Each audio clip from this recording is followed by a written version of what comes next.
Welcome to Wholesale Hotline. I'm Brent Daniels. I'm Jamil Damji. And I'm Jerry Norton. And I'm Pace Morby. Every week we bring you the best information on real estate investing. Be sure to participate in the comments. And subscribe. Wholesale Hotline!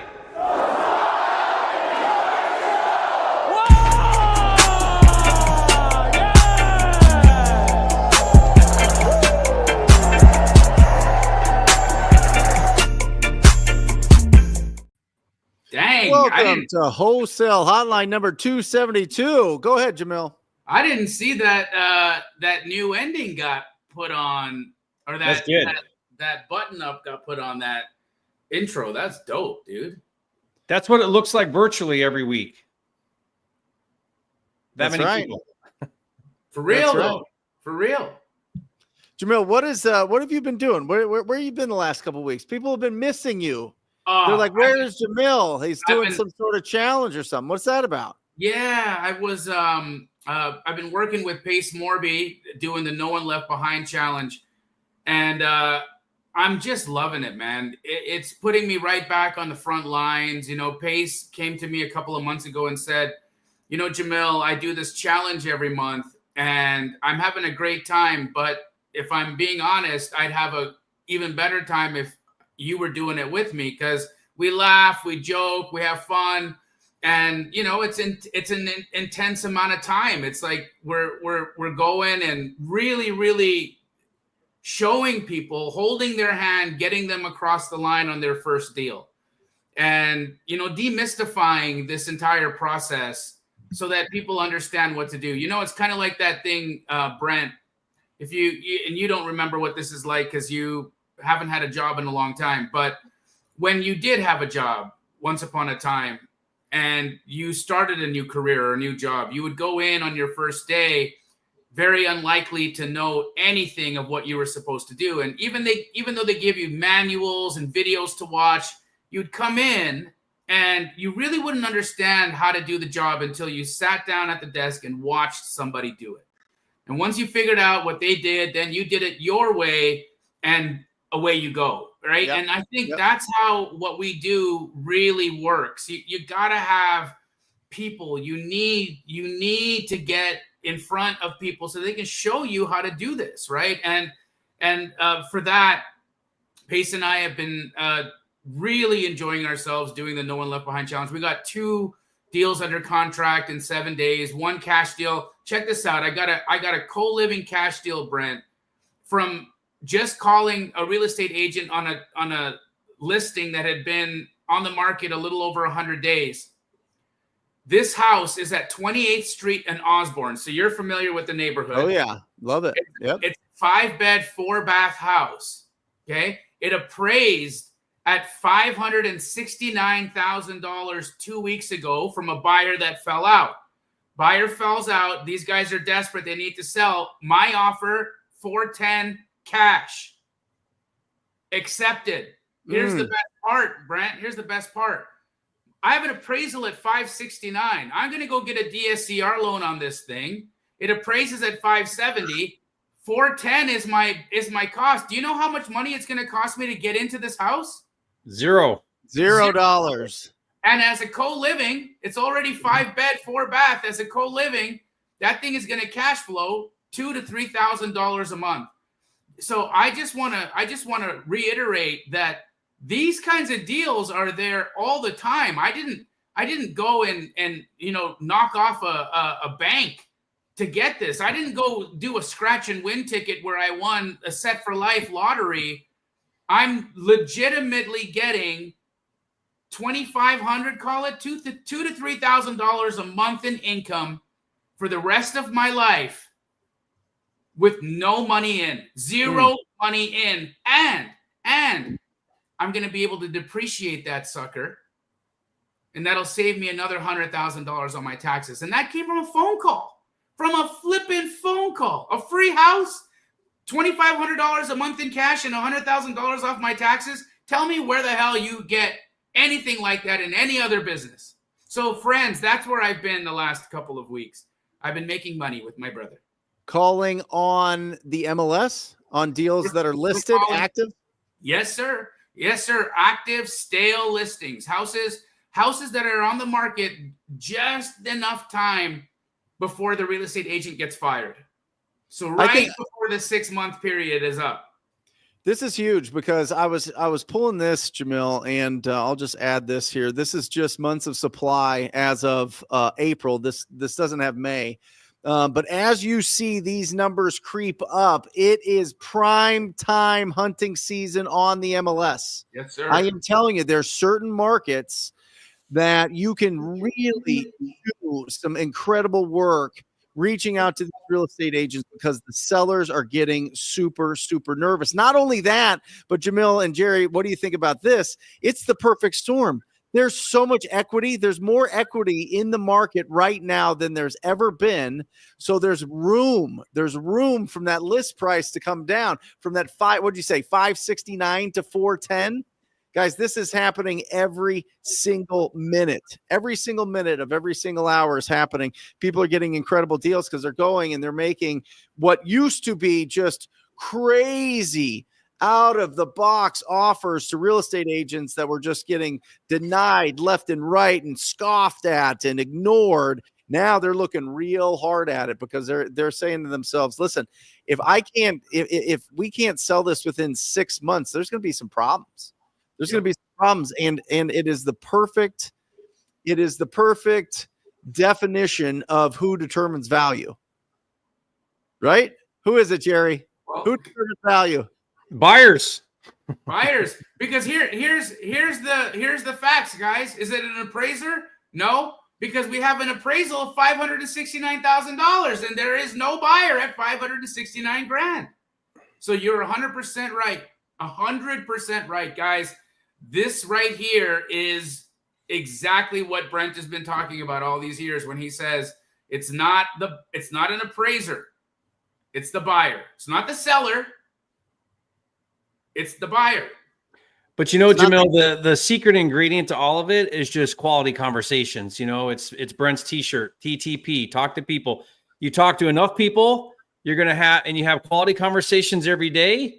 Magic happens. Just put yourself in a place where you can have those quality conversations every day. Jamil, can you walk us through this process? Because I think,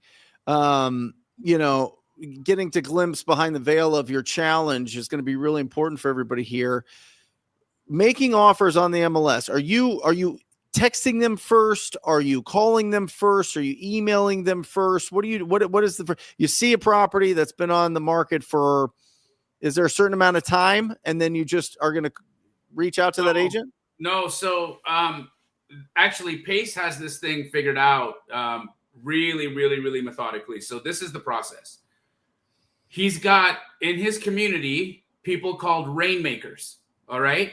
Now, what the rainmakers do is they send out a blast to on-market properties. They set their filters. So first they go to Deal Sauce, our software, and they go pull a list of all the homes that are stale on the MLS because Deal Sauce has MLS access. We're tied in directly to the MLS. So we have that information. So then what we do is we take that, we filter it out, and we only call people who have a listing that's like 60 plus days on the market. Mm-hmm. So then Pace has this system called LOI Blaster. All right. Now what LOI Blaster does is it sends out an LOI to all of those real estate agents with a property that's sitting on the market. Now, let's just say that LOI Blaster sends out a blast to 500 real estate agents. Okay. If he sends out a blast to, let's make it an easy number. So let's say he sends it out to 100 real estate agents. About 40 agents will reply. Just reply. Even if that reply is a dick pic, they'll still reply, right? Now, of the 40 who reply, we engage in a little bit of back and forth conversation, and our people are setting appointments. Now, of those 40, we set a time to have an initial call, and of the 40 that initially replied, 20 will actually go to that call. All right. Now, of the 20 that actually go to the call, we book 10 appointments, and of the 10 appointments, 7 show up. Okay? So we send out 100 LOIs. We have 7 quality appointments. Now, these are people who, A, know what we are, know we're investors, know we're going to come in with a cash offer. We know what we're looking for. They know the exact model that we're after, and they're ready to chat with us. And so we give them a phone call. Now, here's the thing, right? Not all the calls are great. Yep. Pace and I both.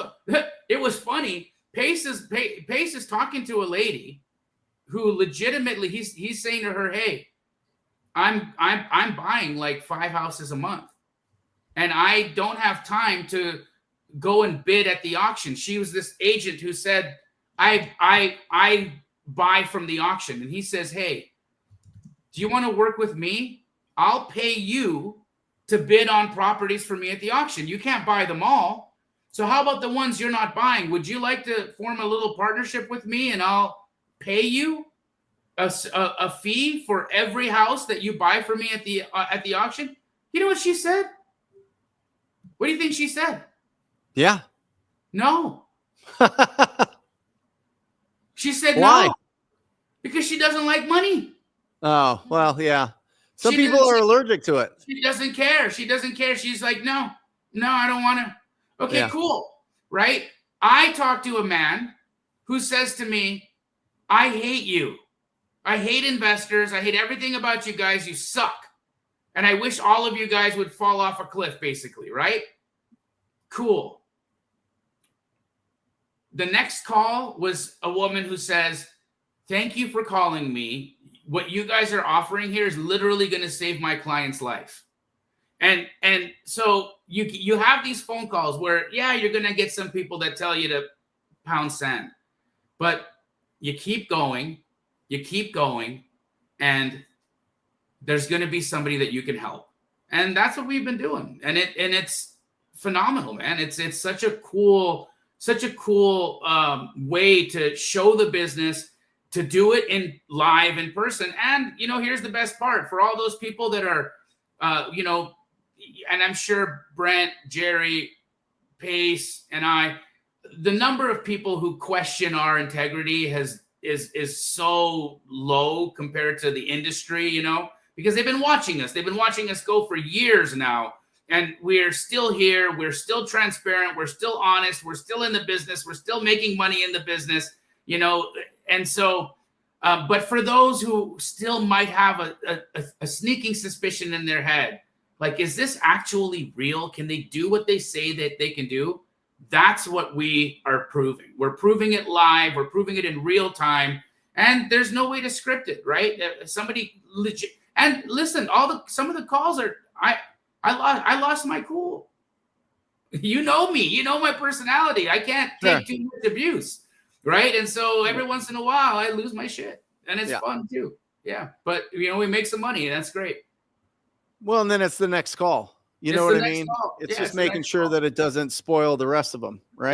That's it. I got a great rebound. I'm perfect at. I'm resilient. I can pick myself back up and forget what just happened and carry on. Yeah, you gotta have short-term memory loss. You have to. Of you know course. what I mean? It's like a pro athlete that misses a shot. And any man who has ever been in a relationship will have this skill. That's for sure. Yes. Jamil, I remember inside your Facebook community, somebody posted a question and they said, "What do I do when an agent's rude?" And I commented and I said, "You're rude right back." I mean, I don't know. That's what I do.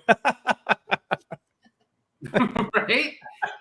I mean, whatever. What do you do if someone's going to go out of their way to be terrible? Sometimes, listen, I'll let them be terrible and I'll hear them out. Right? I'll be the therapist, and sometimes I won't. Well, what are you going to do? Cry about it? Not do it? Right. Feel bad? Be discouraged? I mean, what are you going to do? I didn't die. Yeah. You're still alive to tell us about it. That's it. Well, it's the old saying, right? Hurt people, right? And I think I heard that from you, Jamil, actually, years ago. And it's the absolute truth. And so there should be some empathy there that goes into it. Now, it is frustrating when people don't act professionally. But that's, I mean, realtors, you catch them on the wrong moment, or maybe something fell out, and it's a very emotional business. Yeah. Jerry, with these offers, are you having, in the way that Jamil laid it out for us, are you having the agent write the offer in your business, or are you sending the offer to them? You're asking me? Yes.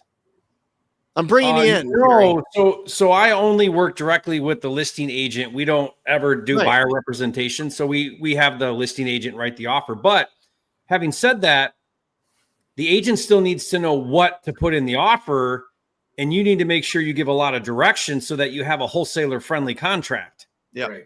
So we have an offer sheet, we call it, and it's 10 things or so that the agent needs to have that you put in the contract. And some of that's very important, like seller agrees to close with buyer's title of choice, things like how you're going to get access to the property. Like there's some really important things you need to make sure get included in writing in that offer that the agent's going to use their state approved contract to write. But it doesn't mean you just let them write it however they want to write it. You got to give them direction. Is that something that you have to that you give out to the public, Jerry? Yeah, it's free. Jamil, either one of you guys. Is there somewhere to get that resource? Because I think that'd be really helpful. Because one of the biggest hurdles or challenges I would feel is, well, how do I tell an agent what to put into this, legal document? That feels very heavy. Feels very, like, oh, I better not screw this up, or all of a sudden I'm in a lawsuit or something. Yeah, right? I've got a template. Jerry, you got a template you give to people? Yeah. It's just agentofferscripts.com, and you can download it for free. I actually keep mine in my notes on my phone, and I text it. And because it's to me, it's 10 things. Most of it's pretty basic stuff, like your buyer name or entity, your buyer address, that's got to get put on there. Your price, is it cash? Is there an inspection contingency? Like some of that's earnest money, 5 or 6 of those are just basic things. But then there's some things you want to talk about, like, is it vacant or occupied? How are you going to handle that? Title where you're closing, some of those things that you want to be really clear about. But you're having them write it, the listing agent. Always. Yeah. Always. My opinion is parallel to Jerry's in that I think the listing agent is always the way to go. A couple of reasons. They're closest to the deal. They have more insight into what's going on with the seller.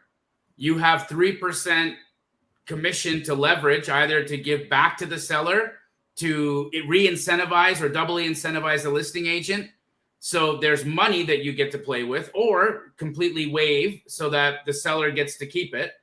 There's also the opportunity for you to speak almost directly to the seller, because if you communicate effectively to the listing agent, they can communicate effectively to their seller. What becomes hard is when you have friction, and who's ever played the telephone game as a youngster? I played it. Remember how you go around in the circle? By the time it comes around to the circle, you said blue and it comes back bananas. Well, that's the telephone game. It's just how it works. I said blue, it comes back bananas. How did that even work? But that's what's going on when you go through too many real estate agents. So I like direct to the listing agent. In fact, Jerry and I did agent masterclass that we put out on his YouTube channel. I would highly recommend, given what Brent showed us today, what Brent put up today, the timing couldn't be better to go all in on working with real estate agents. When you see months of supply ballooning, 5.9 months of supply in San Antonio, Texas, Jacksonville, mid-Florida, Louisiana, Houston, Dallas, Fort Worth. Those markets, guys, that's like taking candy from a baby. Yeah, Jamil, I just put in the chat that playlist link. I just looked. We have 12 videos that you and I did, and it's everything and anything that you could ever need to know about the agent model. And what's great about it, guys, is Jamil does some things a little different than I do on some areas. Most of it we align quite, similar to, but there's some different things. So it's great because you get a little bit of a different perspective from some of the things you do differently than I do. So it's awesome because you get kind of everything. And that playlist, I'm just looking right now, but there's, hundreds of thousands of views on those videos combined. So it's really fantastic. It was really fun doing that with you too. Yeah, we gotta get back together again and do more of those because it was just a blast, man. It was a blast to have those calls. Some of those we did some live calls. It's really good, guys. So check that Brent, out. You ever do any lead generation through agents? I'd love to do a day where you and me and Jerry and Pace, we all spent a couple of hours on the phone talking to agents and share some best practices because you are phenomenal on the phone with homeowners. Yeah. I imagine you're a licensed agent, or you were. I'm sure you smash it on the phone with a realtor.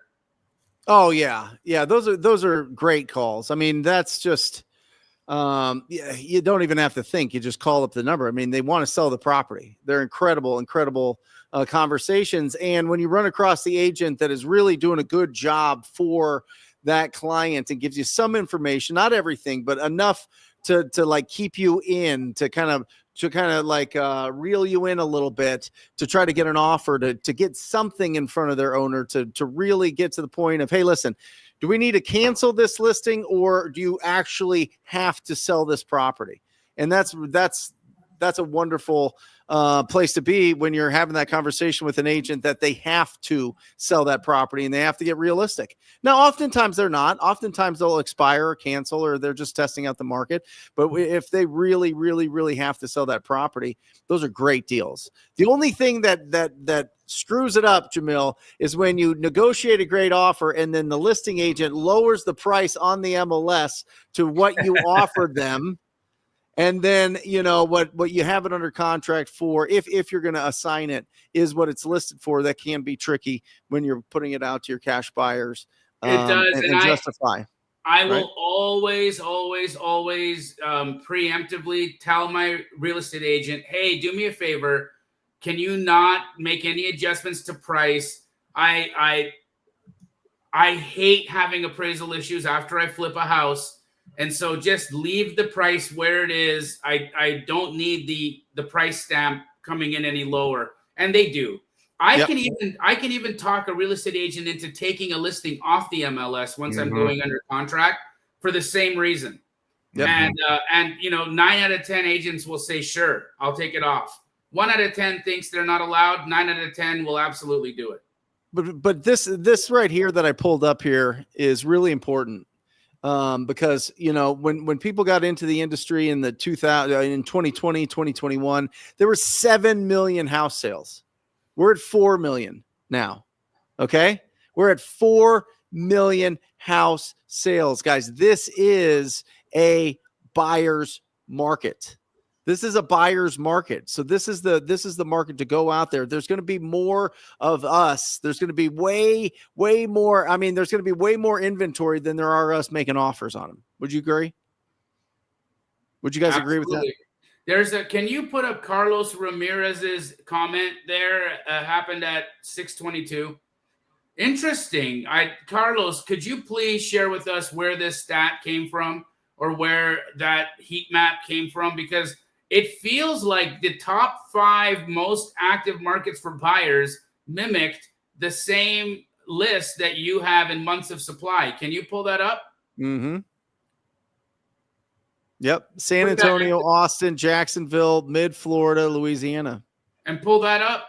Like pretty much the same. And so where there's more supply, if this is true, where there's more supply right now is where the buyers are going.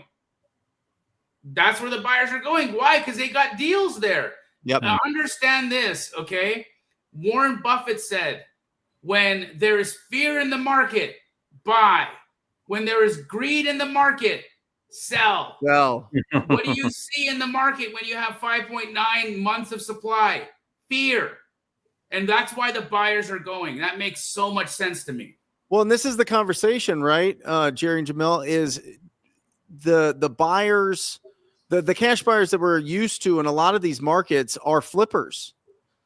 But it's transitioning. Now you can actually start getting some decent deals from a BRRRR strategy, even though the interest rates are high. You can pull out, like you were saying, Jamil, get into these properties with basically nothing and just keep rolling that money over and over and over and getting these incredible deals where the appraisal is $150,000 higher than what you can buy it for cash. So you get your ducks in a row, you help your buyers get their ducks in a row, or you start having these conversations with your buyers and trying to find out what is your main strategy in 2025 moving forward. Because I don't think that there's going to be dramatic changes to the interest rates. Do you guys? I don't. No, and it's interesting too to see some of the big lenders. So like we do a lot with Kiavi, and Kiavi used to be Lending Home. I've worked with them for years. And they're in almost every state. They're hard money lenders, but they do DSCR loans, and they're really, really reasonable. Like it's, you know, you can get single digit interest rates on hard money loans with Kiavi. It's crazy. Well, anyway, right now they're pushing pretty hard DSCR loans. Yep. And why would they be pushing that? They're pushing that because they see that that's an opportunity for their lending branch, you know, their long term. And so they're advertising their DSCR loans pretty aggressively right now, meaning they see, and the reason why I'm bringing that up, they see that as an opportunity in the marketplace. So I think you're starting to see people get over this hump of the interest rate. Everyone's sort of reset. We got out of our head the old rates, and we're figuring out, okay, well, how do I cash flow with a 7% rate? And now we're figuring it out. So you're starting to see some more holding going on. And a lot of co-living, baby. A lot of co-living. I'm telling you, it's the strategy that's cash flowing crazy numbers. There's nothing that's out there that's beating that strategy for cash flow. Jerry, what is Kiavi, right? That's what you're referring to. I'll see if I have a link, but we'll throw a link in the chat. Yeah. Yeah. I don't know why they changed their name. I like Lending Home better, but they're called Kiavi. Any tips for getting lower origination fees and rates on DSCR loans? Yeah, shop it. Hey, here's the thing I love to do.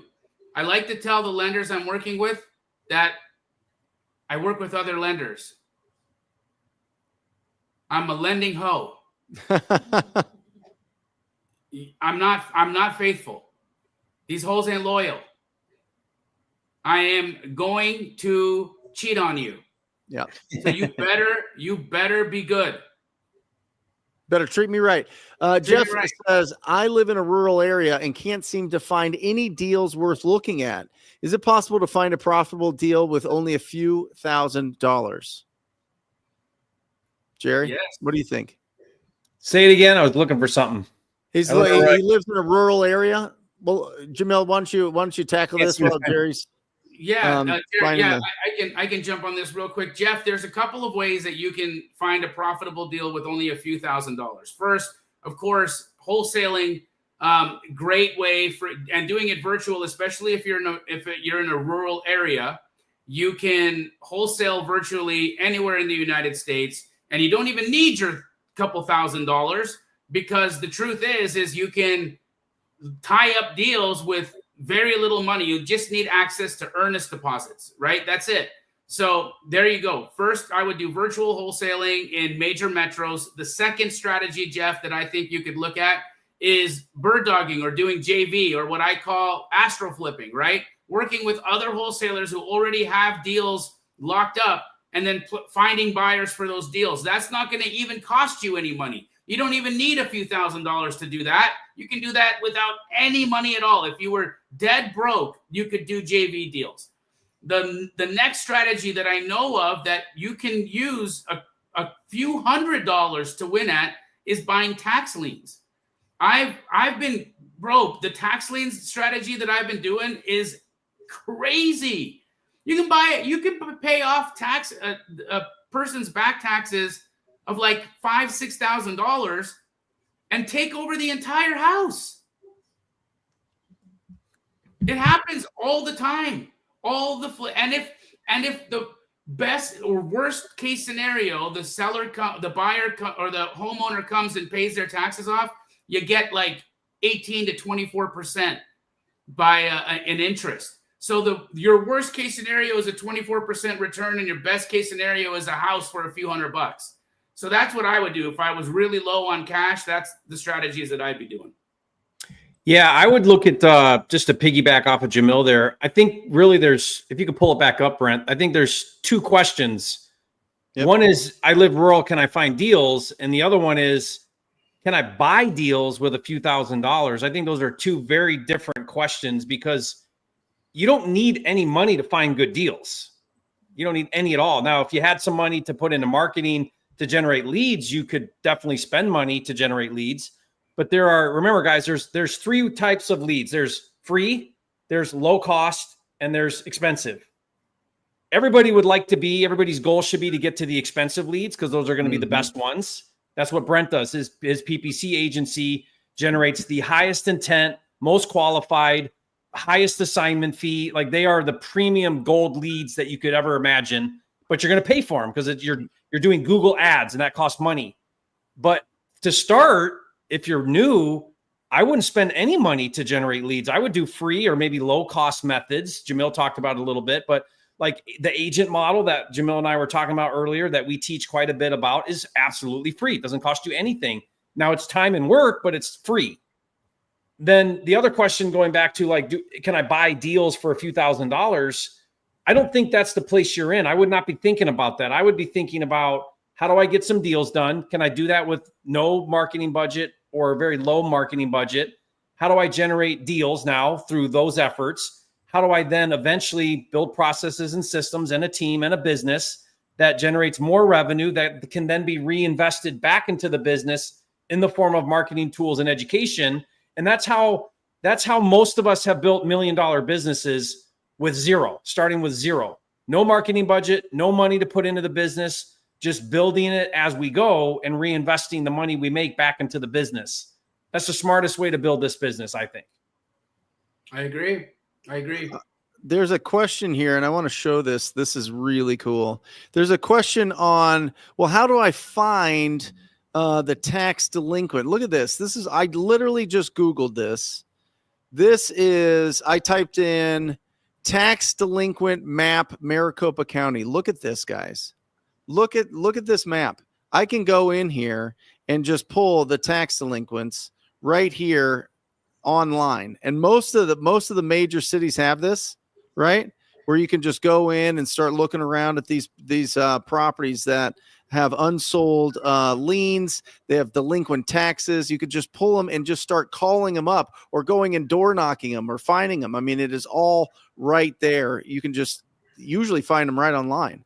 I'm going to put a link in the chat too. I'm actually going to do a walkabout for people to show them how to, because every county, every state's a little different for tax lien. I'm going to put a link in the chat. This week, I'm actually going to be showing people how I'm doing it. So if you want to join me, by all means, come through and check it out. Give me a second here, and I'll find that link, and I'll throw it in the chat.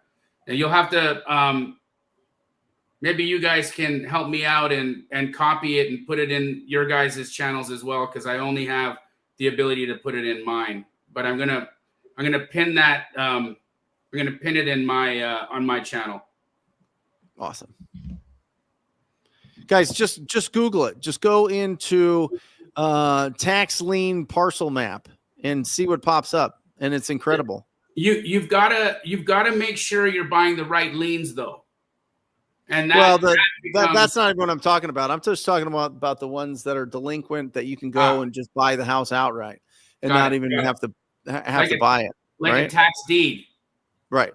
Yeah. Well, I mean, just they're delinquent, right? So, I mean, in Arizona, you have 3 years that you can not pay your property taxes. And then it's another year where you have to go and really show the courts that you are doing everything possible to get a hold of somebody to pay off that tax lien that's 3 years delinquent. And if there's still no response, then you can start the foreclosure process. That usually takes 90 days. And then if nobody responds, boom, you now have a sheriff's deed on that property. And then they have another 6 months of Redemption. a redemption period, and then after that, so it's like a 5-year process. But people are getting properties for, I mean, they're getting $400,000 properties for $3,000.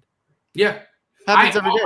I only learned about it because I bought a house from a guy in Phoenix that bought a house for $6,000. And then showed me exactly what he did and then helped me do one. And I'm like, dude, why doesn't everybody know about this? And he just said, you know what? It's been one of the oldest strategies that exists. It's like the old heads, you know, the old real estate guys, you know, those guys that when you talk to them, they got their little pinky out like this and they got a little bit of the shake when they're doing their thing. It's Ron LeGrand. That's who I'm talking about. It's all the Ron LeGrands of the world. It's those guys, the old school real estate investors. That's who's been keeping that secret, and they don't want you to know about it. They really don't want you to know. They don't want to compete with you. Oh yeah. No, I've been looking at tax liens a lot. It's really an interesting process. It really is. Once you get it down, it's pretty powerful. It's just it's just like, oh man, you know, do I go into that? Do I focus on just growing this business? What do I do? You know what I mean? A little bit of this, a little bit of that. That's right.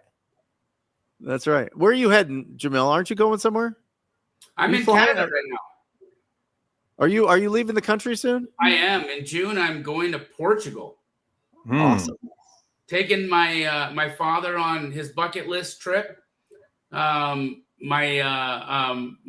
child, my girlfriend, my sister, my dad, my mom, my niece, all of us going. Everybody's going. Big family trip together. Yeah, it's gonna be awesome, man. Saba's going? Yeah, she's coming. Oh man, cool. How cool, right? Yeah, send pictures. For sure. So yeah, it's gonna be a nice time for the family to all spend some time with her as well. They all know her, but like spending a good week to 10 days together will be a real blessing for me and my dad and my girl. You met her finally, didn't you, Brent? Oh yeah. Yeah. My action workshop was here in my office. Was your family like, how in the world did Jamil land this girl? Like what happened here? They didn't want to say anything too much because they didn't want to spook her out. But yeah, once she left, they were like, yo. Every time she would turn around, my mom would be like, if she wasn't looking, my mom would be looking at me like one of them, you know? It's awesome. Well, when Jamil went and met her family, Brent, I told Jamil, I said, Jamil, do not tell them you wholesale houses. Tell them you're a doctor. Their son is a doctor. Their son is studying to be a doctor right now. He'll call me out. He'd be like, yeah, so tell me about the upper left ventricle of the heart. And I'd be like,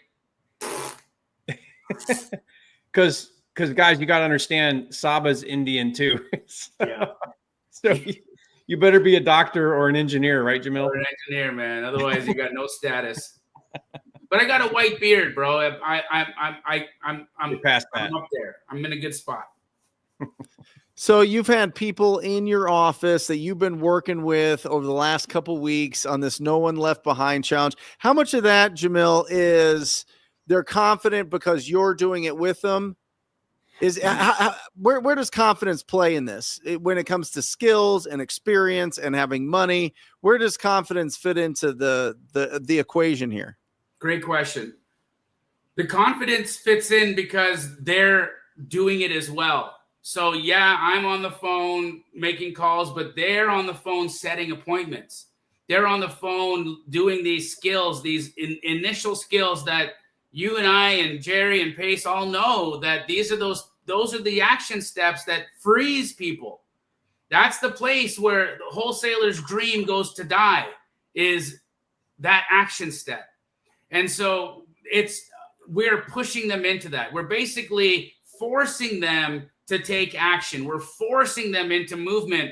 And in a way, so like, just like if, when you start working out, and Brent, you won't remember what this feels like, but for the rest of us fatties in the world, when we go on these yo-yo times of working out and stopping and working out and stopping, every time you start working out again, it's hard. And it takes a good while to get in the mix of it. But once you start doing it, it's like you're no problem, right? It's like second nature to you. By the time they leave us in the week, that's how they feel. They've got an action plan. They know exactly what it's like to be on the phones. They've been on the phones for an entire week. So they get it. They get it. They've been told to F off. They've been successful. They've had both of those happen to them. They realize that it's much easier than their brain told them it would be. And away we go. Yeah. I've been exercising, working out, whatever, since I was like 13. Right. And I still have a trainer 3 days a week, 4 sessions a week. Right. Still have it. One, because I just don't, I kind of want the adventure. I want the surprise. There's something to it when you exercise by yourself for so long, then you're like, yeah, I don't want to be putting this thing together. I want the adventure. But also I would feel horrible if I didn't show up and he set aside his time and I didn't show up ready to go. I showed up all mopey. I showed up all not wanting to do anything. You know what I mean? Like there is an accountability piece to it, but I also think that there's an adventure piece to it. I think it's exciting when people watch your videos, right? Or watch our videos and they see us making the calls, right? It gives them that little bit of extra, energy to go out and at least talk to one person or 2 people or 5 people or whatever it is. You know what I mean? And so if you don't have a situation where you can jump into Jamil's office or into Jerry's office or into my office or whatever else, find somebody to squat up with. Find somebody that's going to do this work with you. Find somebody that's going to push you, because it's going to lead to a better adventure. And I think that there is something to be said about our need for uncertain things to happen, surprises to happen, kind of this, we think it's going to go one way and it goes the other way, and it's even more exciting. And that keeps us in this big game even longer and longer, especially when we're getting started. So you got to find somebody that's going to work with you. You got to find somebody that you can, that's going to cheerlead you. They're going to high five you. They're going to lift you up when you don't want to do it. And you're going to do the same for somebody else. I think that's really what you're doing, Jamil. It's not about, oh, look at this. I mean, the tools are great, and it's going to filter all those things out and put you in the best position to win. But if nobody's push and go, nothing happens. No, exactly. And we're not even, the funny thing is that, so Myron Briley, he's actually in the side chat right now. He's the head rainmaker. It's not even a thing for people in Subto to use LOI Blaster. Only a few of them train themselves and actually get it and use it. For the most part, what people are really focused on is actually getting on the phones. So they let the rainmakers do the rainmaker job, and then the appointment setters do the appointment setter job, and then the closers do the closer's job. And the beautiful thing about it is that depending on where you are in skill level and how long you've been in the business and how comfortable you are with conversations and whatnot, that's where you plug yourself in, and everyone then gets to do the thing that they're good at.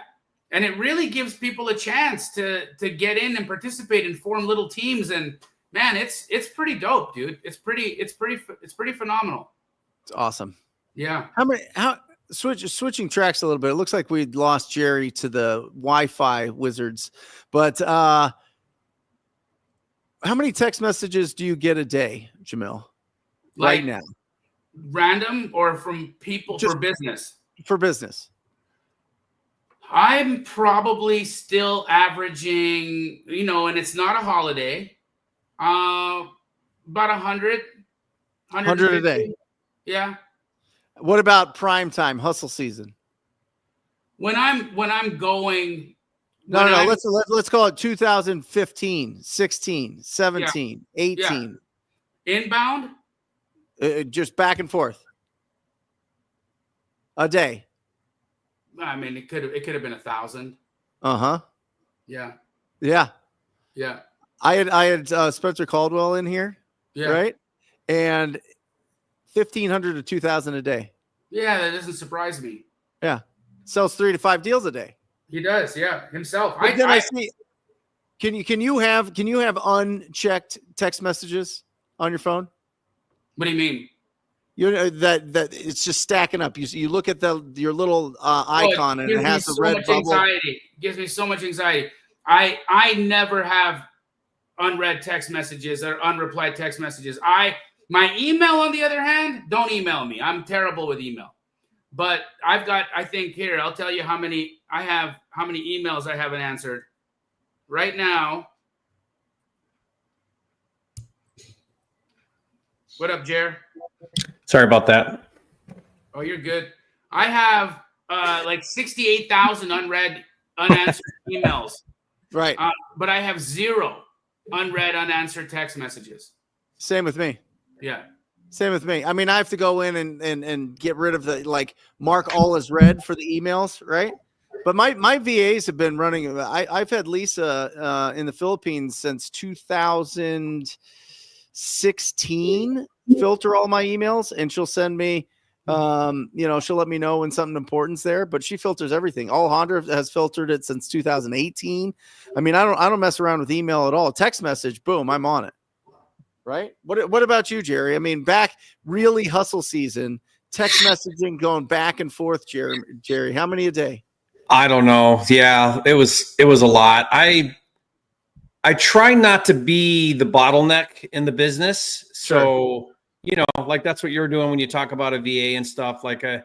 If I'm ever if anything's ever dependent on me doing something, then I'm running the business incorrectly, because a real business is you in the owner's box. So I'm constantly fighting to stay in the owner's box. Now, business wants to pull you out of the owner's box and back down in the trenches. You guys know this every single day. So I fight that constantly, though. Like every meeting I'm on, everything I'm doing, I'm always asking, do I need to be here? Why am I here? I'll ask my team all the time, why am I here right now? There better be a good reason why I'm on this call or in this text thread or I'm on this email thread. But guys, you have to be that diligent. Like you have to work at that constantly.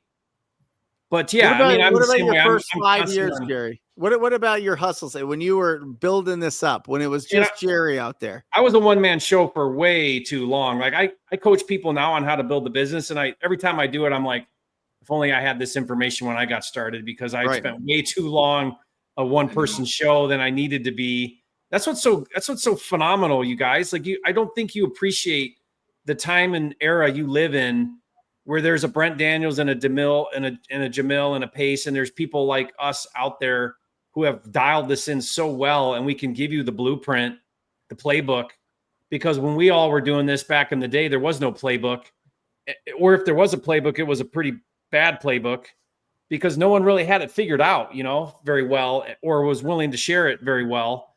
Yep. So you live in a day and age now, guys, where you can plug right into multi-million-dollar production in a business model and get to that place fairly quickly, way faster than any of us were able to do it. What does your team look like now? David wants to know. So I'm not a one market big team or a nationwide market either. I like to have a handful of core markets, and I like there's a certain size team that I really like. Not too small, not too big. I feel like I can keep the overhead under control and we can be high profit margin. And to me, what that really looks like is it looks like a lead manager, an acquisitions manager, a dispo manager, and then a TC, someone that's managing. And when I say TC, that's not just creative financing. That's from initial seller contact to cash buyer, title, closing, everything, just keeping the glue together with everybody. And so I think with those 4 people, lead manager, AC, dispo, and a TC, you can run $1 million company. I agree. With 4 people. And you could be one of them. You could be the AC manager if you want. What I try to do is for me, I have a partner that's the operator on the ground, but even them, I don't want them in any of those roles. I want them outside of those roles. And so I'm constantly coaching them on how they can get into that owner's box so that they're not one of those 4 roles. And their job then is to just make sure the thing's firing on all cylinders is their job. Right. So But guys, you could go bigger with that, but I don't think you need to. I think you can hit $1 million a year in revenue with a 4-person team. How much do you think you're spending on marketing there? Okay, so that's a great question. To hit $1 million, I think we're spending $15,000 a month in marketing to hit $1 million a year in revenue. I think that's all you need to spend. What is that going to, Jerry? Well, so I like to be in a lot of different channels, and I like to have a little bit of budget in lots of things.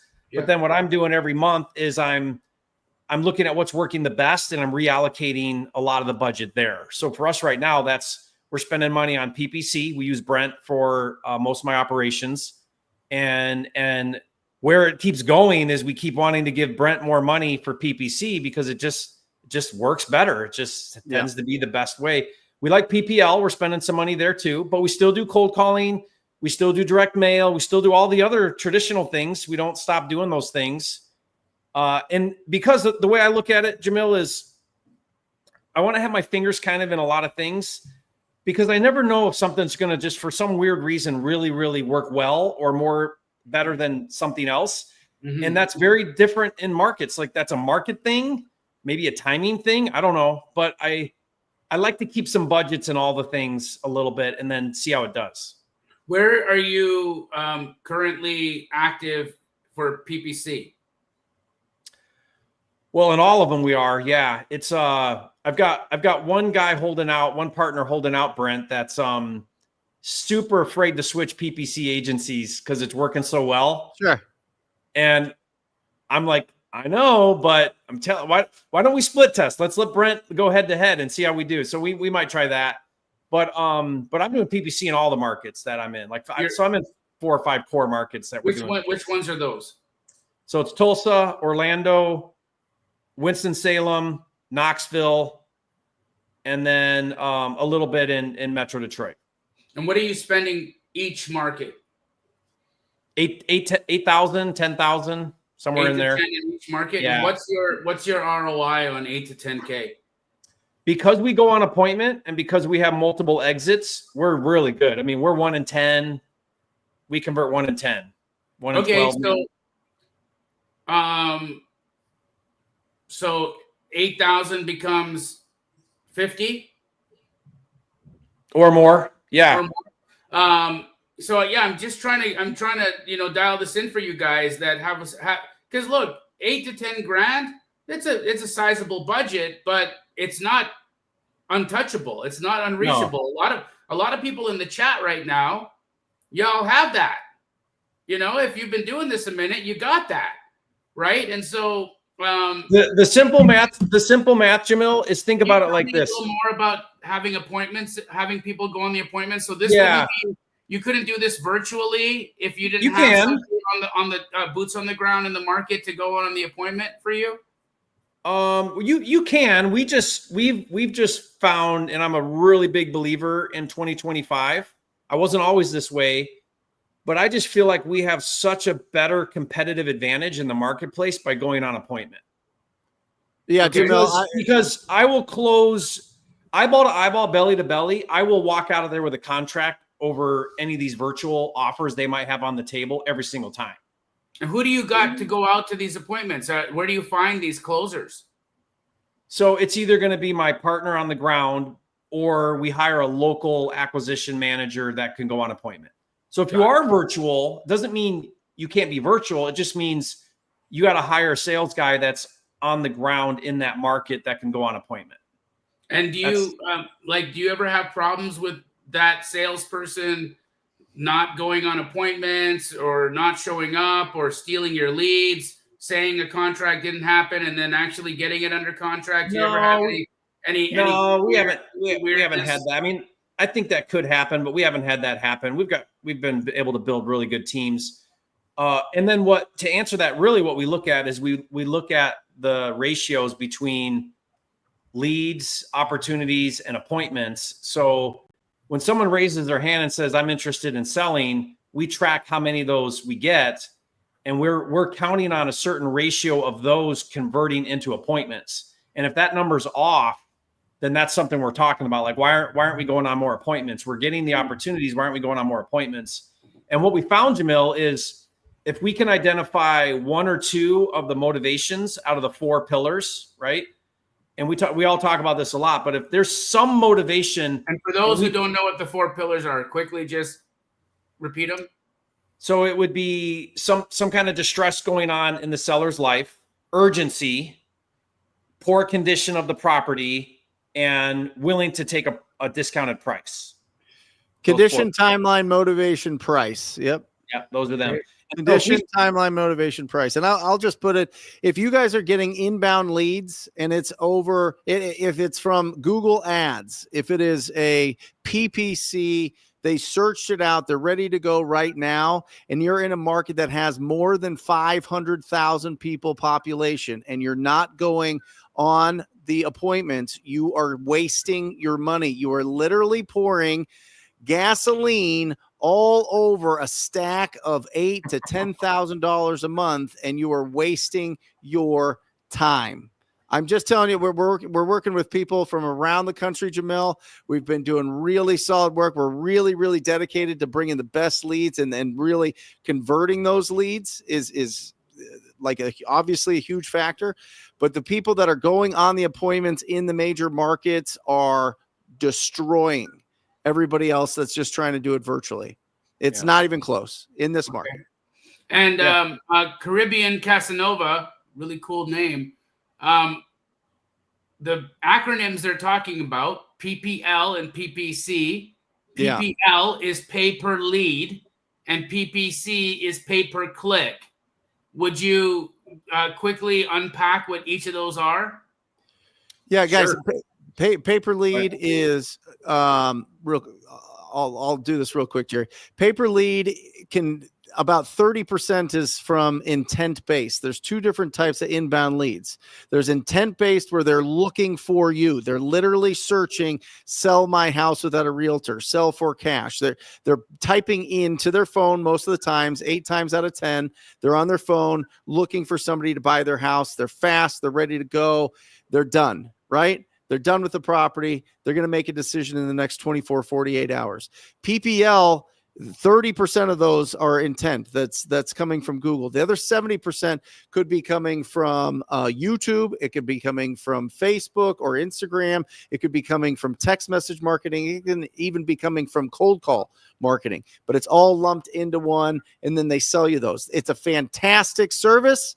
And if you're in that under, $5,000 a month budget, it's perfect for you. Don't even think about doing Google ads. You'll just waste your money. But if you're over 5,000, that's when you start getting into Google ads, where it's all intent based. They're all searching for a solution, every single lead. That's why they're the top of the top. All roads lead to pay-per-click if you're going direct to seller, off market, and you're doing inbound marketing. I would add to that too, Brent. If you're going to spend money on PPC, pay-per-click, then you really need to be at a place with your wholesale business where you've got some systems dialed in. And here's why. When those intake forms come in, you're going to get a notification that somebody filled out the form. You've got 30 seconds to call that person, because right after they fill out that form, they're filling out another one, and someone else is going to be calling them, because they don't just fill out one form, they fill out 5, because they're in high desperation mode. They're Googling the internet asking for a cash buyer, and they're gonna find one. So you better be the first one that gets to the phone. And what we do is, Brent, we're jumping in the car while we're on the phone, and we're saying, hey, I'm going to be there in 30 minutes. Let's meet and talk. Like, that's our goal, is to get to the appointment with those leads, because we're gonna walk out of there with the contract. That's right. But if you don't have processes and it's dinner time and that lead comes in and you're like, I'll get to that in an hour, you just wasted your money. Yep. And when I look at it, guys, if you want to replace yourself like Jerry, and it was talking about how he wants to build a business. He doesn't want to just be in there. He doesn't want to be on the court. He doesn't want to be on the field forever and ever and ever. Petting possums, bro. He's to go on appointments. His hardest decision now, Jamil, is what to name his goats. You know what I mean? Like, life is good for Jerry, but he built a real business. And whenever I look at it, I go 25, 25, 10, 40. 25% for marketing, 25% for staff, 10% for operations, and 40% profitability. That's what you take home. Yeah. Okay.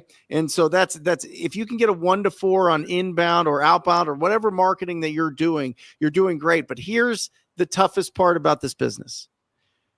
You have to spend money, or you got to put in the effort for consistently. You can't just pull back and turn it on and off and on and off. Some people do it during the holidays. I get it. But for the most part, you're turning this thing on for at least 11 months. But 70% of your income is in your top 6 months. So 6 months out of the year, you're going to get 70% of your income. That means the other 6 months, you're going to get 30% of your income. But your costs are the same. Your staff is the same. Marketing is the same. Your operations, your office space, whatever it is that you have committed to is the same. This is the trap. This is what catches everybody up and gets everybody super, super stressed out, is they don't have enough dry powder to get through the tougher times. And I'm just telling you, real estate is, there's some a good month, bad month, good month, bad month, good month, good month, good month, bad month, bad month. Just stick to your plan and make sure that you have enough reserves so that you can actually keep going and really build something special. What's a bad month look for you these days, Brent? 180. And is that profit? 180 is the lowest. Profit or rev? That's top line. Top line and profitability on that? I'm spending 150 with everything. Okay. So guys, that's it, right? There you go. The math's right there. And that means even on a bad month, you can take 30, 50K. Sure. Like on a bad month, and on a good month, you're probably taking 150, 200K. Maybe you gotta roll that in, guys. You gotta roll that in, keep it there. As you grow your business, you should be having 3 months of expenses sitting in an account. If you don't, and you start using that for flips, you start using that to put into these rentals you want to buy or something, all of a sudden you're gonna get stressed. There's gonna be something that clamps in your business, and you're gonna be thrown off, and then you have to fire people, and then you have to rehire people, or you got to stop a marketing channel and restart something else, and then you just repeat the same year over and over and over and over. And that's most of the industry. Everybody's doing the same amount of income year after year after year after year, except for 2021. If you didn't make a gazillion dollars in 2021, you're just the worst and shouldn't be in this business. No, I'm just kidding. But it's why I like a lean business, the way that you and Jerry are operating right now. We talked about this a couple of weeks ago, where somebody asked me, if you were to do it over again, would you go the route of, big franchise, big operation, big overhead, big, brand, all the things, or would you have stayed small and done it nimble and done it lean? And I would have done it lean, because Brent on a bad month can still take home 30 to 50K. On a bad month, I lose $400,000. Yeah. What's your overhead? $400,000. Mm-hmm. It's a lot of freaking money. Between the two, right? Between the two companies, it's a ton, bro. It's so much money. It's like when I've got to have a $600,000 month minimum to do well, to take home money. I can have $500,000 in wholesale fees in a month and not take home a check that month. So it's just the truth. It's the reality of a big business. And of course, I get to gloat. I get to, do more deals than everybody else and blah, blah, blah, blah, blah, all the things, right? But I now looking at this back from like 30,000 feet, and I trace it back, man, I made way more cash as a single wholesaler, doing just a few deals, 10 deals, 15 deals a month, taking home $100,000, not even thinking about it. So anyhow. And I think also, guys, there is, when you see some people on social media or YouTube, and they have these big organizations, sometimes they're just building that so that they can sell coaching or sell whatever it is that they have, or sell, some of these, they're like, oh yeah, it's making millions. But if you peel back the layers, they're losing money. They're only making money on the other side things that they're pushing out. It's all kind of, it elevates their status, I suppose, to have these big companies and big things. But I mean, Jerry's been, having these lean companies. I've had these lean companies. I mean, Jamil, you blew up Keeley, but at the time, I mean, you were doing so many deals. You needed the staff, still need the staff, and you were doing the expansion with the franchise and all sorts of different and new reach and everything else going on. But you actually were making money in the business. I don't even have offices. I have no corporate office. I mean, if you come check out my office, there's, I don't know how many people are in there. I don't even know how many people are in there. Do you think a couple hundred people in there? Oh my gosh. Couple hundred people in my office.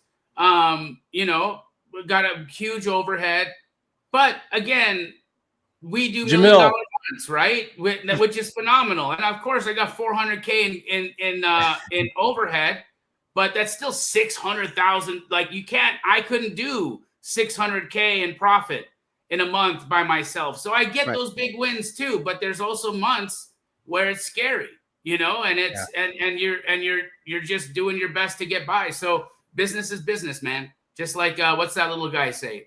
Business. Who's that little dude? You know what I'm talking about? Business. Yeah, I know what you're talking about. Business. The little guy. Jamil, the first time I went to your corporate office, I had so much anxiety for you. I was like, who are all these people? What do you do? What do you do? What do you do? That's what I wanted to go around and ask everybody. What do you do? What do you do? Really? I'm in my Jerry, so do I. I'm in my pantry right now in the pavilion. I have this pavilion, and there's this storage room that I've made my office right now. That's my company office. It's great. Your pantry is your office. Jerry's all right, I got some questions here for us. I got some questions here. Amazon Must Buy asks, hi guys, is there a way to refund earnest money if a deal doesn't go through? Yeah. Well, I'll answer that. Your earnest money is protected by a contingency in your contract, usually an inspection contingency. If all contingencies are removed from your contract, then your earnest money goes hard or becomes non-refundable. So it's your job, if you have earnest money on the line, it's your job to protect that earnest money. So you better be paying attention to what you've done to keep that protected, right? So again, what I'll often do if I've got earnest money at stake is I'll make sure that I've got some contingency in my contract to where if something happens where I can't make this deal happen, I can exercise a contingency, either terminate or renegotiate the contract and protect that earnest money. Now, there are times where I gamble my earnest money, where I'm like, I don't know, and I'm willing to go hard on my earnest money, but I own that risk. I own that choice, right? Like I'm knowing that my $1,000 or whatever it is at stake here, and I'm going to go forward anyway and see if I can get this done. I don't recommend that. So what I teach like my students is like, look, especially if you're doing on market, because all on market deals require earnest money because agents know enough to ask for it and they always will. So it could be $500 or it could be several $1,000s. But if you're going to put earnest money at stake, then the only way to make sure you get that back is to protect it through some sort of a contingency that would allow you to terminate the contract at some point in time, right? That's it. Yeah, make sure you're putting in your contingencies, and that is a negotiating tool, right? In your contract. It's a term of your contract. There's going to be people that come in that go, I'll give you $10,000 non-refundable earnest, no inspection periods. That's what's going on now, right? I do that all the time. Yeah, and I beat out, and what'll happen is for the people that are able to do that, like Jamil's able to do that, I'm able to do that, you now separate yourselves from 90% of other wholesalers who aren't willing to do that. And so now I don't do that unless I've got 100% confidence in the deal.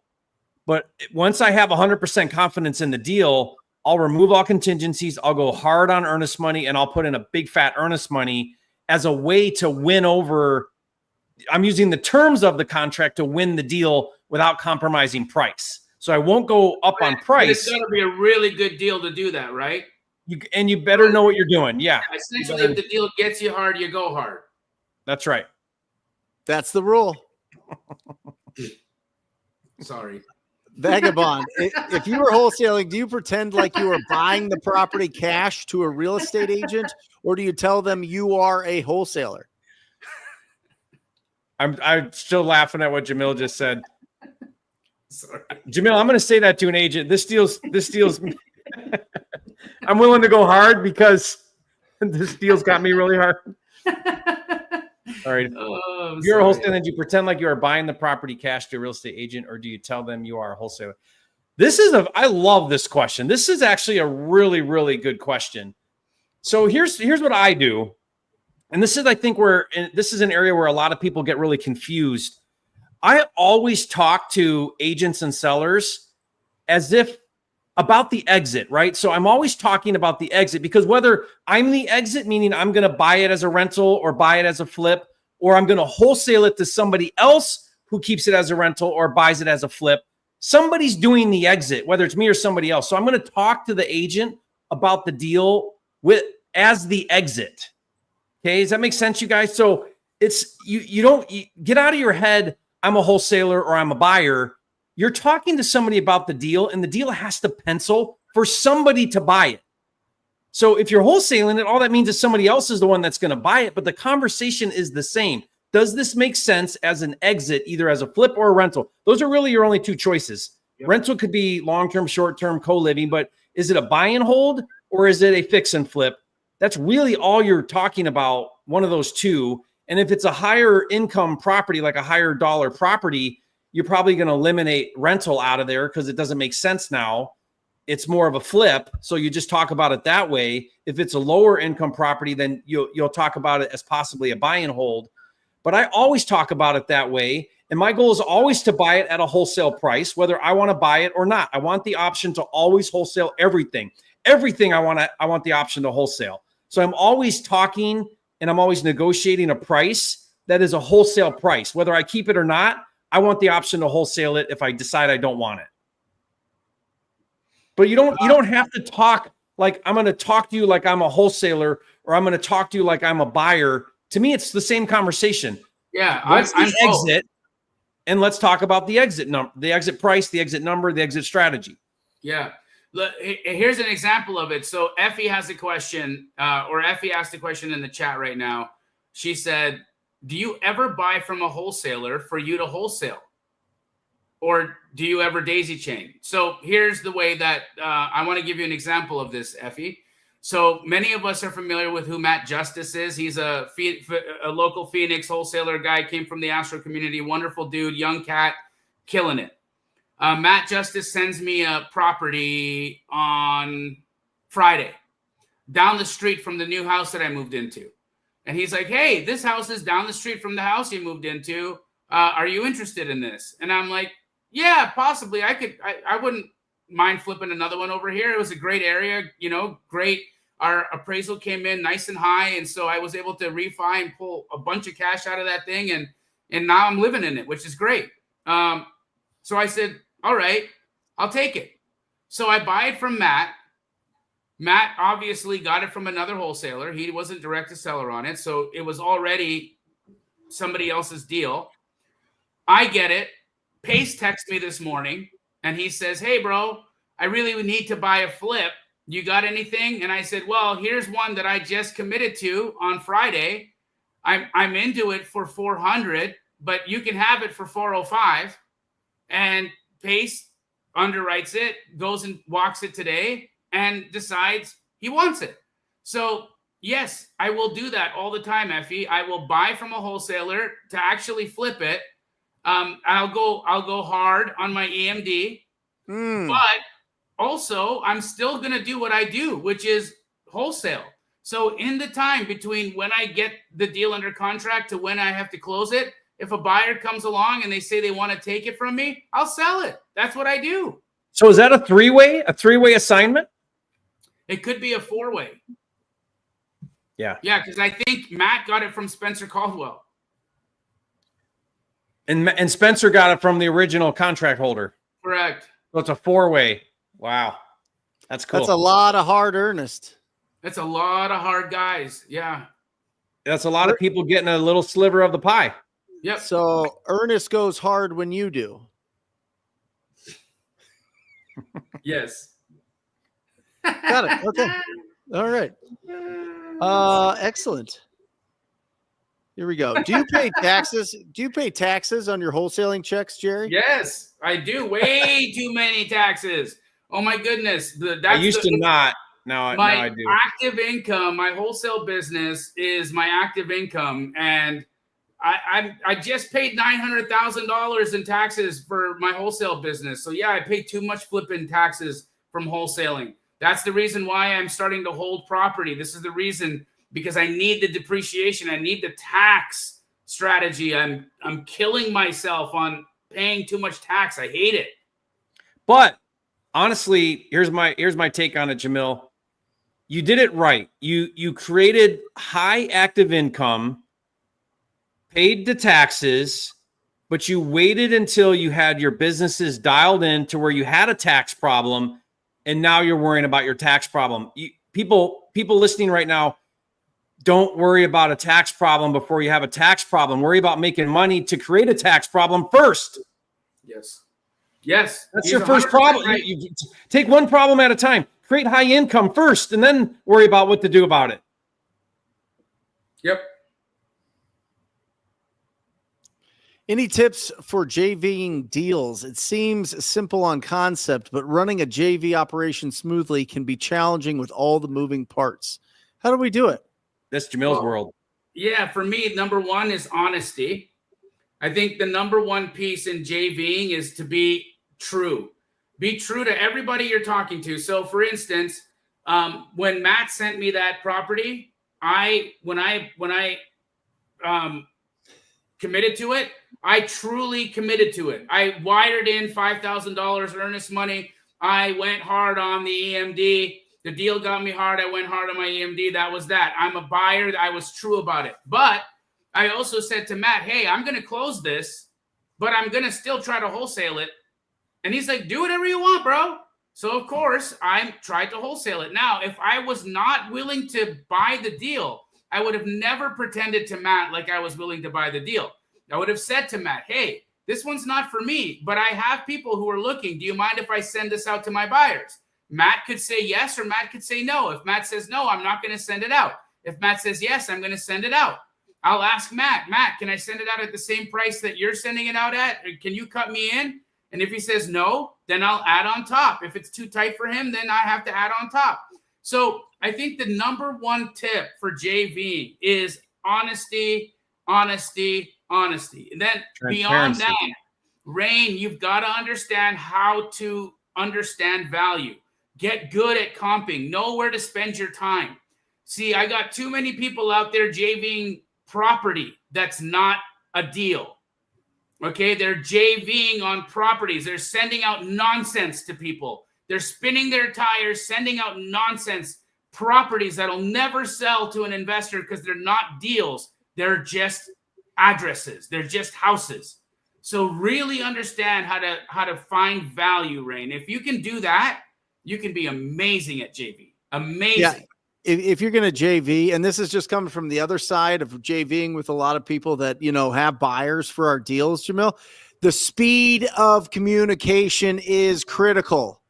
I am telling you, I did a deal with you, Jamil. You didn't even know. It was through Josiah. It was probably 2015, 16, maybe.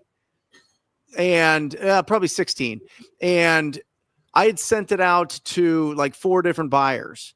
And Josiah texted me back within 5 minutes and said, yeah, we'll take it. Yeah, we'll take it. Send me the assignment, right? And that's because I'm sitting back there comping everything. And Josiah says to me, Jamil, check out Brent's new deal. I look at it. I'm like, take it, get it. He calls you up and says, hey, we'll take it. And I remember it was an acquisition manager for, oh God, what was his name? Really big guy here. It's slipping my head. Old school guy. Anyway, he was really pretty big in 15 and 16. And they were so pissed because it was like an hour later. And I was like, oh, that deal's gone. They're like, what? You brought it to another buyer. You only gave us an hour to check this out. And I was like, they responded in 5 minutes. They wanted the deal. Yeah. You know what I mean? And so that is absolutely critical, Rain Dove. You have to be fast. Just like Jamil said, you do not, if you have, I'm just telling you right now, if you're in this business and you're not, and you're just getting started and you have unchecked, unresponded to text messages right now, you need to change up everything. You need to get a new habit right now. I don't care if you respond with just a thumbs up or a like or a yes or something. You need to respond so that people know that the line of communication is open. Because if you don't, I'm just telling you, there's so many people. I bet if we walked in, Jamil and Jerry, and we go to any real estate event we want to around the country and just spot checked everybody's text messages to see how many were unanswered and unread, I bet it would be crazy.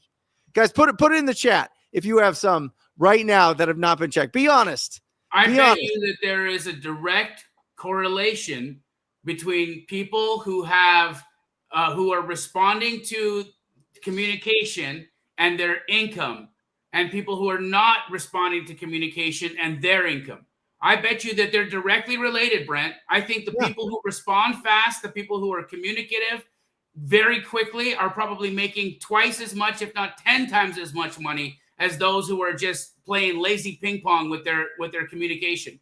For sure. Yeah, and you never know what that text message, even if you feel like it's just somebody, reaching out to you and it's automated or something like that, respond to it and find out. You know what I mean? You got to respond. You got to be fast. The speed of this business and your willingness to be responding at 9 o'clock, 10 o'clock, 1 o'clock in the morning. I don't care. It's a hustle season when you're building your business. If it's people are reaching, and this is DMs as well.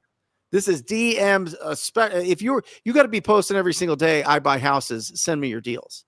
Every single day you should be posting to your stories, I buy houses. And when those DMs come in, you got to respond fast. And when people are texting you back, especially real estate agents, you will blow the doors off with agents if you respond quickly to their text messages. Yep. Because they expect to be ignored. Everybody expects to be ignored. I don't understand how people can be entrepreneurs and not respond to text messages almost instantly. Unless you have something going on, unless there's something that's really clogging up your pipeline or you got to be super focused on, you got to respond fast. I'm just telling you guys, that is the cheat code. The cheat code for how to succeed in this. My number one pet peeve with agents is not answering their phone and not replying to their text. It's ridiculous how bad it is. Yeah, they don't. And wholesalers are the same way. Here we go. Gilbert's got some great questions today. Is there an addendum for us agents using your wholesale contract for reassignment? Is there an addendum for us agents using your wholesale contract for reassignment? I don't. So go ahead. Unpack that one. I was going to say, I have in my contracts, I give them away for free. I have an agency disclosure clause in my contract. And what that basically says is it says, I hold an active license, or no, I don't hold an active license. Okay, let me back up. If you checkbox, yes, I hold an active license, it says, but I'm representing myself in this transaction, and my intent is to protect my own interest, not represent you in the transaction. So what it's doing is it's saying, I am licensed, but I'm disclosing to you that I'm not representing you in any way. Or it says, no, I don't hold an active license, and I'm not representing you in any way. I'm representing myself. So either way, it's kind of saying that.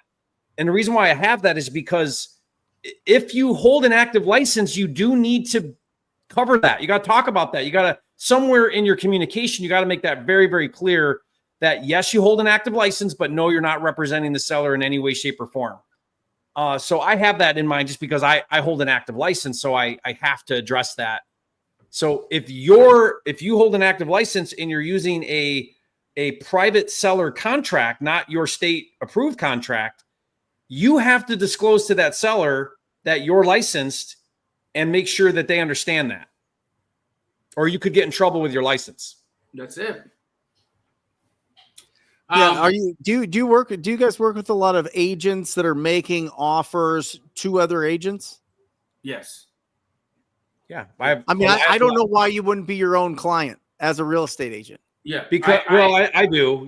Because you don't want the commission. You want the agent to get both sides, or at least offer both sides, so that they're motivated to want to work with you ongoing. Sure. So you could self-represent, but I don't think it's a good use of. No, I'm just saying, like, be your own client, as in you're the one making the offers. You're the one that's negotiating with the other agent. You're the other, you know what I mean? You're the buyer essentially, but you'll have a license. I mean, if I were to start over as a real estate agent, I would just start making offers for myself and wholesale and assign them. Yeah. You just don't want to, what you don't want to do is you don't want to remove the buyer agent commission from the listing agent. Right. Correct.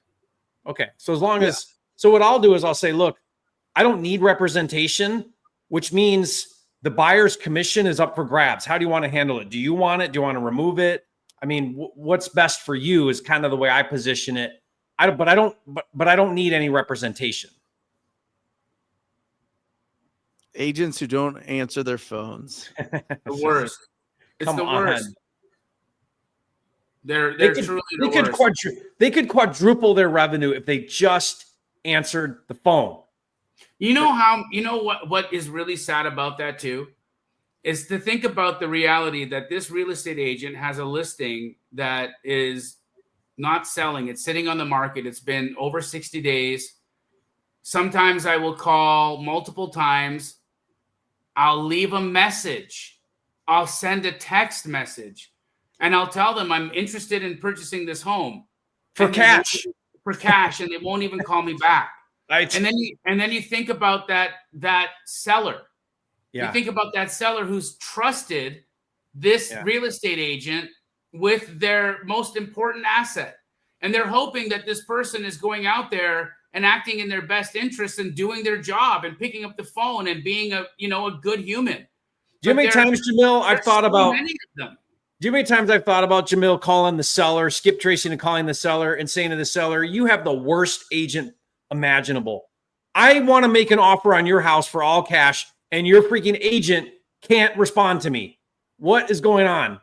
Fire your agent. Though, what is a really good strategy in that vein, but not as heavy-handed, is on expired listings.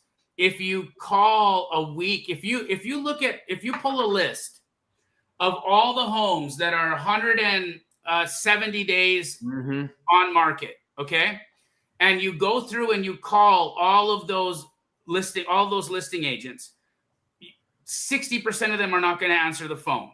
And you just make a little list of those who didn't answer the phone, and those who didn't respond to your text, and those who didn't respond to your voicemail. And then when it becomes an expired listing, calling that seller, because now it's open season. Yeah. Now it's fair game. And saying, what's really interesting is I actually reached out to your real estate agent at May 16th at 3:52 p.m. I have it logged here. And I wanted to make a cash offer, but they not only didn't answer the phone, they never responded to my voicemail or my text message. Are you still interested in selling this house? Because it didn't seem like the agent was. And now you've got a conversation point. If you're having a hard time getting these expired listings to talk to you, start that way. Yeah. Guys, they're going to be just over 4 million homes sold in the United States this year. And there's 1.5 million realtors. 4 million homes sold, 1.5 million realtors. Just let it sink in. Just think about it. Right? Awesome. Great show, guys. Awesome show. Great show. Thank you guys all for jumping in the chat. You guys have made this show so amazing here. I know it's a holiday, and we really appreciate you guys spending some time with us. If you have not gone to your preferred podcast platform and gone in and subscribed to the Wholesale Hotline podcast. Do it today. Do it on your phone right now. Make sure that you do that. We have new content 7 days a week. 7 days a week. Myself, Jamil Damji, Jerry Norton, Pace Morby. It's all in there 7 days a week. It's absolutely incredible. We know you guys are listening because we see the numbers. It is the most listened to real estate podcast outside of Bigger Pockets. Bigger Pockets has a really big audience. Outside of that, we are the biggest one. And there's a reason for that. People are actually listening to it and getting deals, which is incredible. So make sure that you guys go in there, make sure that you subscribe to the podcast. And if you could, write us a quick review. It takes 30 seconds and it means the world to us, guys. We come here every single Monday, and we have for over 5 years. Started with Pace and Jamil, added myself, then we roped in Jerry to get in here as well, and it has been better and gets better every year. So make sure that you guys get in there, and we really appreciate you guys. Any final thoughts, Jerry? Any final thoughts, Jamil? Happy Memorial Day. Yeah, and if you are interested in learning about how to invest in tax liens, just go to my channel, and there's a link there to register. I'd love to see you on that. Teach you how to buy a house for $37. Awesome. That's it, guys. Make sure that you guys also go to all the YouTube channels if you're getting value out of this, and subscribe there as well. We've got you surrounded. Everything that you need to be able to take massive imperfect action.